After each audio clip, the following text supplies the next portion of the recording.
What is going on today, YouTube? Hope you guys are doing fantastic. I have not done one of these bad boys in a little bit, but we are going to be getting back into them. It's a god guide for SMITE 2, starting out with Aries, because currently I think Aries actually might be a little underrated. I think he's gotten a couple buffs over the past few patches that have elevated him.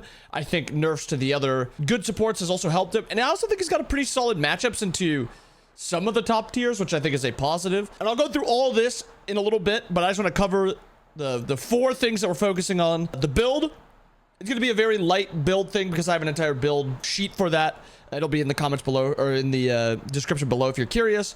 We'll cover the abilities, which is also leveling order. We'll cover the aspect, when to go the aspect, when to not go the aspect, and then tips and things that you should do and look for in the game. Starting out with the build, I think it makes the most sense to just look at the build sheet because I want to show you guys kind of why I write stuff or why I put stuff the way I do. And I'm going to also go into game to tell you why, like why the spike, why here, why then. War Flag, I think he uses the aggression from War Flag pretty well. I do think there are some games where if you're playing like there are some games where if you're playing more of a defensive style Aries, you should be going for selflessness, but I do think most games War Flag is usually the best option. I think Ankh is severely underrated as a first item, and I'm starting to add it into some characters because one, Lifebinder is becoming very strong. Two, Arrow's bow is becoming really strong.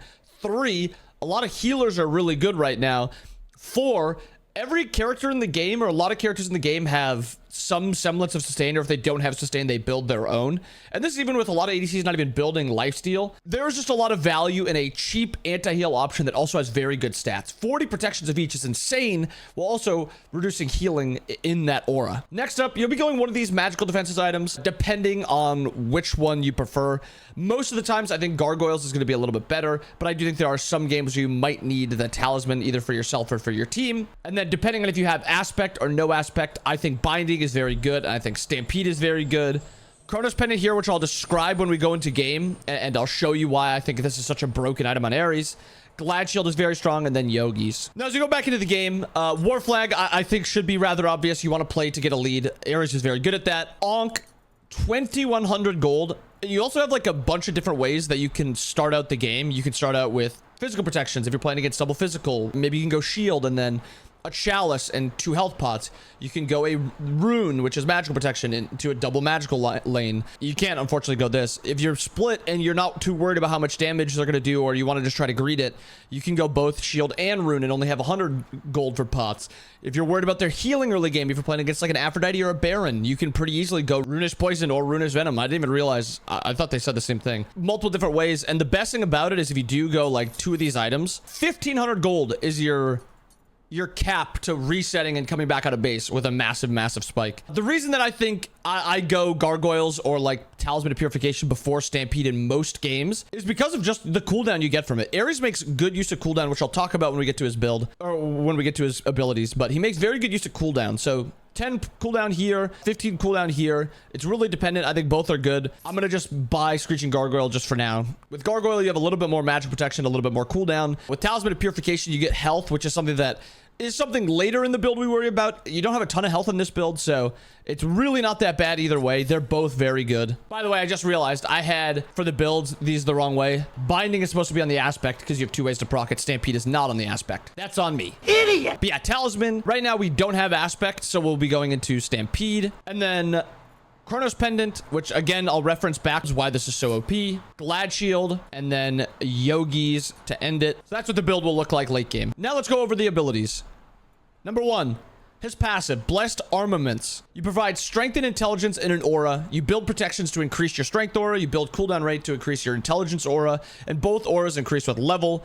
Allies gain 50% of the buff. So the reason you get so much value from this build is 1, you get early strength from going into your Runesonk, and I think this is a fine time to kind of go through this. So when you buy your starter item, you will get 4 strength, 1 intelligence. You're getting it the 1 intelligence and the 1 strength from your Blessed Armaments, but you're getting 3 strength from the protections from your starter. When you finish this Ankh early game, you actually get 10 strength out of it, which is 1, makes your autos hit harder, and Aries is a solid auto attack character where a lot of the times you're auto attack canceling.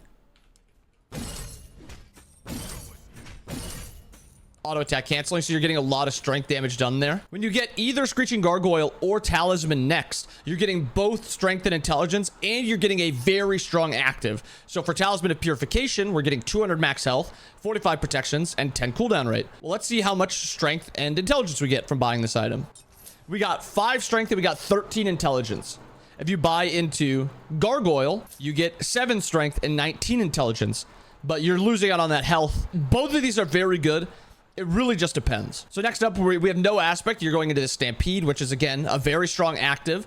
Physical protections, max health, giving me 6 strength and giving me more health, and also giving me 2 very, very equally strong passives. Now, the reason I've been buying Chronos Pendant a lot on Aries, or starting to, is it gives you the most cooldown you can for as cheap as you can, and it's also giving you a very, very strong passive. So when you buy Chronos Pendant, 95. This 50 intelligence item ends up giving you 81 intelligence, and it's just very cheap. You make very good use of the intelligence with your kit, and you're also a very cooldown reliant character with wanting to spam your abilities, so he makes very good use of Chronos Pendant. Next up, the Glad Shield. The reason I go Glad Shield is there's a lot of protections in your kit. I mean, you're at 80 here, you're 45 here, 45 here. Yeah, Chronos Pendant doesn't give you any, but you know what your 2 does?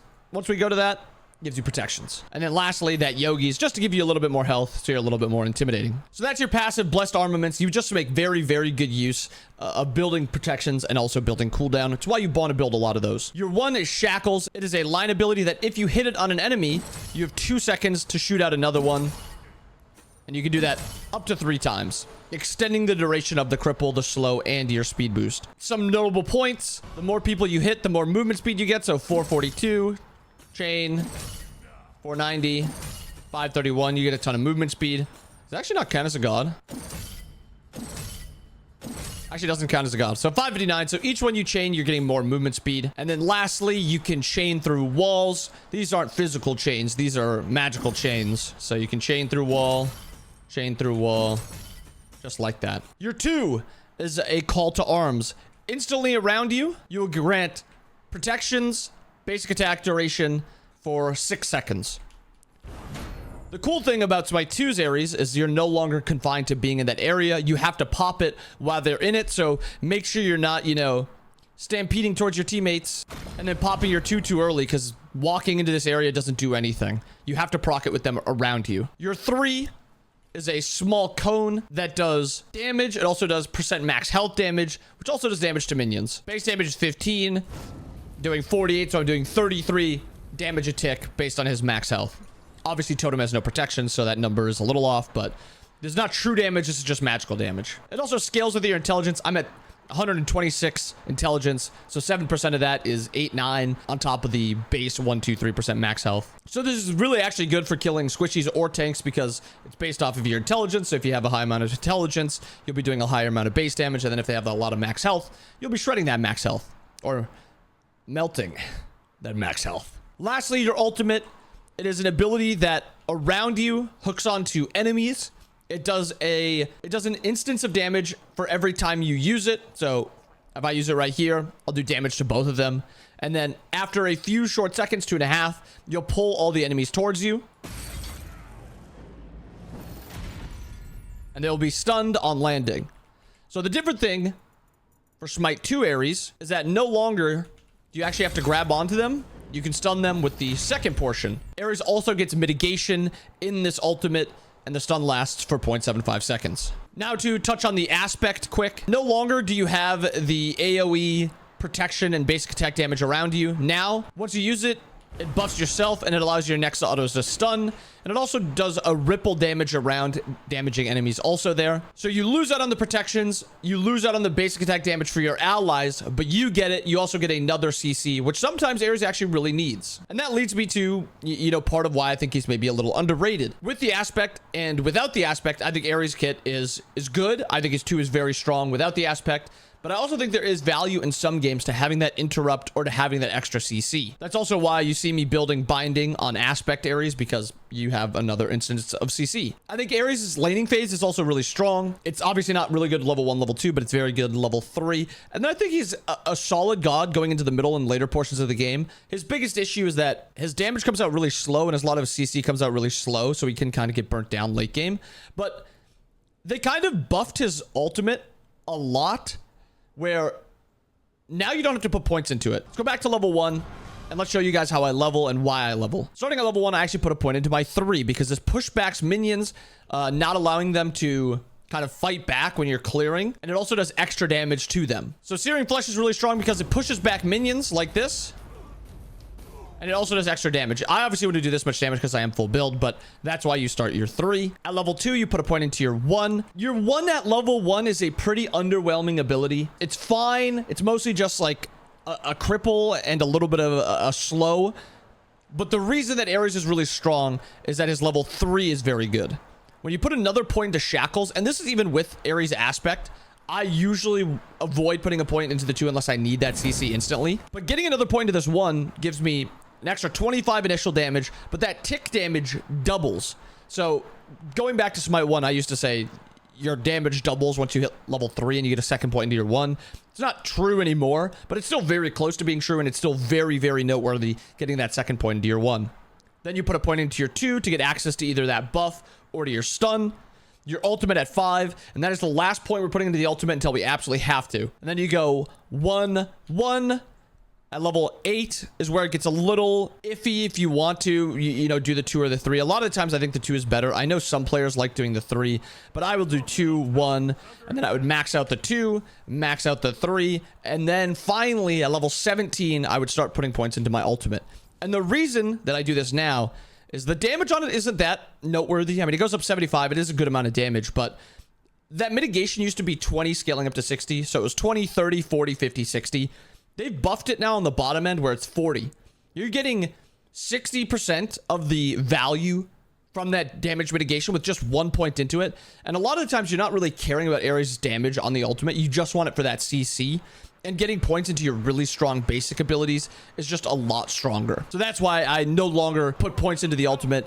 When it was 20 up to 60, you kind of had to, because 20% mitigation is kind of irrelevant, but 60 mitigation is very noteworthy. And now some tips. Change to Smite 2 Aries is now when you're 3ing, you can also use your chains, which is actually a very strong thing in laning phase. I thought this would be pretty irrelevant most of the time, but being able to push back the wave, and then if the enemy Sobek tries to pluck you out of it, you can just chain him. That's a lot easier to do now. If you're pushing back the wave and then they're trying to fight you in the wave, you can also now just chain while fighting into the wave. So you're pushing back wave, chain onto both of them, and now you have this massive amounts of damage and tick damage coming out of your 1s and your 3s. It just makes it a lot more effective fighting while not having to worry about, you know what the wave's doing. I said it when we were talking about it, but I want to emphasize the 3 is insane wave clear at level 1. It pushes back the minions, and maybe you don't know what I mean when I say it's pushing back the minions. Like maybe it's grouping them. Awesome. No, it stops them from attacking also. So if you 3 the wave and you're pushing it back, you're not taking damage from those melee minions, even if you're hitting the enemy god. It makes it very hard to fight into an Aries if you can't, you know, mess up the wave or mess him up a little bit. And I already said this, but I'm saying it again. The chains double in damage at level 2. So 1 point into the chains doesn't really do too much damage. Matter of fact, I'll even show you the massive difference just with 1 point, 29, ticking for 14. Okay, not bad. Cool. Honestly, not bad. Now it's 47, ticking 29, which is crazy amounts of damage. You can blink while in your ult animation, and there's 2 stuns with it. So I can ult here and then blink and pull them even farther. Or if maybe right here, I try to ult this Loki, but he beadses it. So he beadses it. I can still, you know, make the play to land on these 2 over here. Or I can do the same thing just on this Loki. I ult him. Okay, he beadses it. He's still running away. I blink onto him and I stun him again. That's something where having 2 different instances of damage like that, and also having it work like slightly farther apart, like there is ways to time this. If they beads too early, if you instantly ult them and they instantly beads, their beads will end before your ultimate cast is over. Your ultimate is 2.5 seconds. Beads lasts 2 seconds. So there is a window. Obviously, if you ult right away and they don't beads it instantly, I'm talking instantly, or you ult as they're beadsing, which is something that feels really bad because you think, oh, now they're not going to get pulled. Well, you can just land on them and stun them. If you're trying to just kill one person, chaining them over and over again is a good amount of damage. I mean, chains. But if you want to like min-max your damage, it's actually slightly better to chain multiple different people. So you chain the Emir, and then chain the Loki, and then chain back to the Emir. you're having tick damage onto both of them instead of just one. The chain tick damage doesn't stack no matter how many times you change them. So you're still only ticking just the one time. And lastly, I just want to talk about the playstyle of Aries, because he is usually deemed as like an aggressive god. But I think he's got a very solid defensive kit. If you just play like backline Aries, or you have a dive solo laner and a dive jungler and you just want to kill their dive, it's very hard to play into an Aries who, if you blink in, instantly chains you, buffs his teammates, you know, maybe you beads or you ult or something like that, and then he's just sitting there waiting for you to be stunned again. It's very difficult to play into an Aries who's playing backline. And that doesn't even add to the fact that he can choose between, obviously before heading into the game, if he wants to have this extra stun, or if he wants to give the protections to his allies. And it's the same thing on dive. If Aries is diving, if he blinks in, he can hold his 2 with the protections until his jungler's in, and then he pops his 2 and his jungler's in, giving them an extra 40 protections of each. And there is one last thing. If you hit an enemy god 3 times, you actually extend the duration of your call to arms. So you probably don't need to focus on that, but it is something where that's a long time. Kind of. There it is, an Aries God Guide for Smite 2. If you guys like this type of video, give it a thumbs up, subscribe to the channel so I know to do more of these if you guys do really like them. They are, you know, quite a bit of work gathering all this information. So if you do like stuff like this, make sure you like it, comment it down below so that I can do more of them and I can do them quicker. Hope you guys enjoyed the video. Hope you guys have a wonderful day. I'll see you guys again next time. Peace.